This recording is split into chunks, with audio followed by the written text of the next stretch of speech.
May 22, 1968. A United States Navy nuclear submarine is racing home across the Atlantic Ocean. #99 men are aboard. They're 6 days from Norfolk, Virginia. 6 days from seeing their families. They never make it. At 18:59 Greenwich Mean Time, the USS Scorpion sends its final communication. Then, silence. For 5 months, the world searches. The Navy deploys every asset. The families wait. The questions multiply. Where is she? What happened? And after 59 years on the ocean floor, what secrets does she still hold? This is the story of the submarine that vanished, and the mystery that has never been solved. The USS Scorpion, hull number SSN 589, was a Skipjaer-class nuclear-powered attack submarine. Launched in 1959, she was one of the fastest subs in the world, nuclear-powered, armed with torpedoes, designed to hunt Soviet submarines during the height of the Cold War. By 1968, Scorpion had completed multiple deployments to the Mediterranean, tracking Soviet naval activity, gathering intelligence, and projecting American power beneath the waves, but her final mission would be different. In February 1968, Scorpion deployed to the Mediterranean for routine operations. By May, she was ordered home. On May 21st, Commander Francis Slattery radioed Norfolk. They were on schedule, cruising at depth, making good time the next day. May 22, 1968, Scorpion was supposed to check in again. She never did. By May 27th, when Scorpion failed to arrive at Norfolk Naval Base, the Navy knew something was catastrophically wrong. The search began, but the Atlantic Ocean is vast, and the Scorpion had vanished without a trace. Within hours of Scorpion being declared missing, the US Navy launched one of the largest search operations in history. Ships, aircraft, submarines, they retraced Scorpion's route. They listened for her emergency beacon. They scanned the ocean surface for debris, oil slicks, life rafts, anything.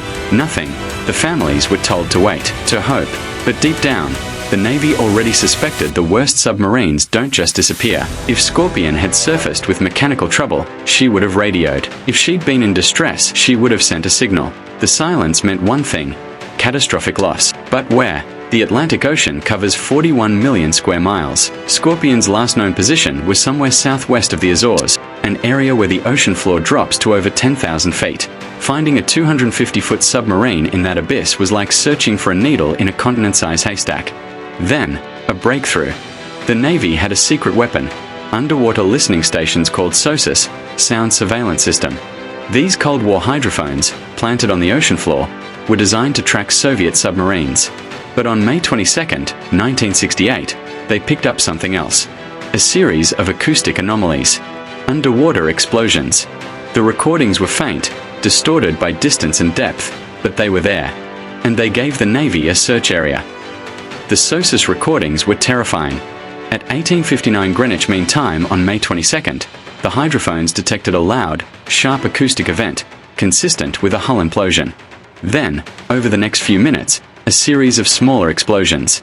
Analysts concluded that Scorpion had suffered a catastrophic failure at depth. The pressure hull had failed. The boat had imploded.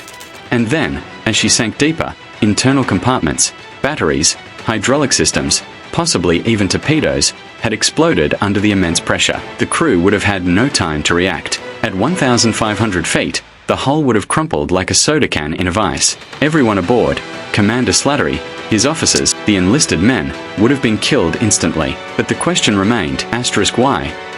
What caused the implosion? The Navy had theories: mechanical failure, torpedo malfunction, Soviet attack. But without finding the wreck, they couldn't know for sure. So in October 1968, the Navy dispatched the research vessel Miser, equipped with a deep-sea camera sled. For months, Miser crisscrossed the search area, dragging her camera 10,000 feet below, photographing the ocean floor inch by inch. It was slow, tedious, heartbreaking work. And then, on October 30th, 1968, the camera captured something, a piece of metal, then another, then the unmistakable shape of a submarine sail. They had found her. USS Scorpion lay 10,000 feet below the surface, 400 miles southwest of the Azores. The wreck was catastrophic. The submarine had broken into two main sections. The forward section, containing the torpedo room and crew berthing, was relatively intact but crushed. The aft section, including the reactor compartment, had been ripped apart by the implosion. Debris was scattered across the ocean floor. Personal items, equipment, the twisted remains of what had once been one of America's most advanced submarines. The photographs were haunting. You could see the sail, the propeller, the hull numbers 589. You could see the hatches still sealed. For the families, the discovery brought both relief and agony. Relief, because now they knew. Agony, because their loved ones were still there, entombed in steel, 2 miles down, in the cold and darkness. The Navy analyzed the wreck site extensively. They sent down deep-sea submersibles. They took thousands of photographs. They recovered small items, pieces of equipment, fragments of the hull, but they never recovered the bodies. The depth made it impossible. And ethically, many argued the wreck should remain a gravesite, a final resting place for the 99 men who died there. So the Navy declared the site off limits. USS Scorpion would remain on the ocean floor, but the investigation into why she sank was only beginning. So what happened to USS Scorpion? The official Navy Court of Inquiry spent months analyzing evidence, and in 1969, they issued their conclusion. The certain cause of the loss of Scorpion cannot be ascertained, but they offered several theories. Theory 1, torpedo malfunction. Some investigators believe that one of Scorpion's Mark 37 torpedoes malfunctioned, possibly activating while still in the torpedo tube. If a torpedo's motor started running inside the tube, it could generate heat, exhaust gases, and eventually explode, triggering a chain reaction that destroyed the sub. Evidence supporting this.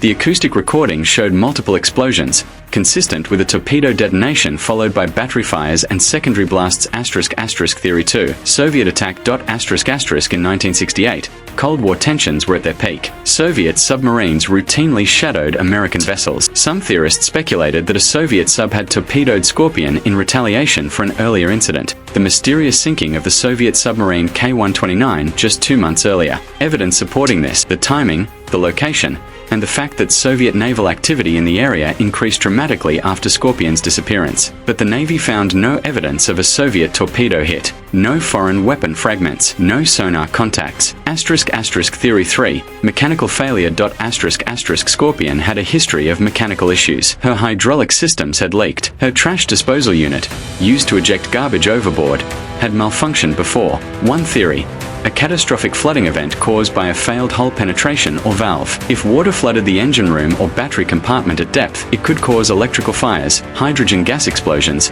and ultimately, hull failure. Theory 4, human error. The most uncomfortable theory, that the crew made a fatal mistake. Perhaps they dove too deep. Perhaps they mishandled a piece of equipment. Perhaps an order was misunderstood during a drill. Submarine crews train endlessly to prevent this, but under pressure, at depth, exhausted from months at sea, mistakes can happen. The truth? We may never know. The wreck site has been surveyed multiple times over the decades, in 1985, 1986, and as recently as the 2000s using advanced robotic submersibles. But after 59 years, the evidence is corroded, scattered, and buried in silt. USS Scorpion keeps her secrets. The loss of USS Scorpion had profound consequences. For the families of the 99 men aboard, it was a tragedy that never truly ended.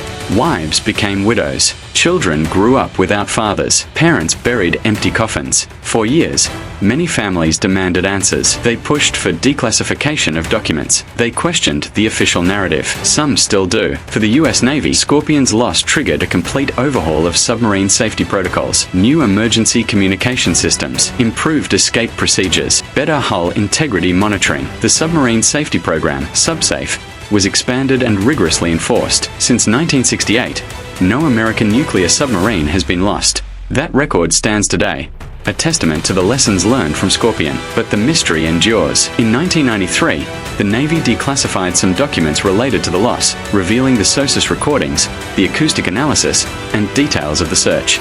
But other files remain classified.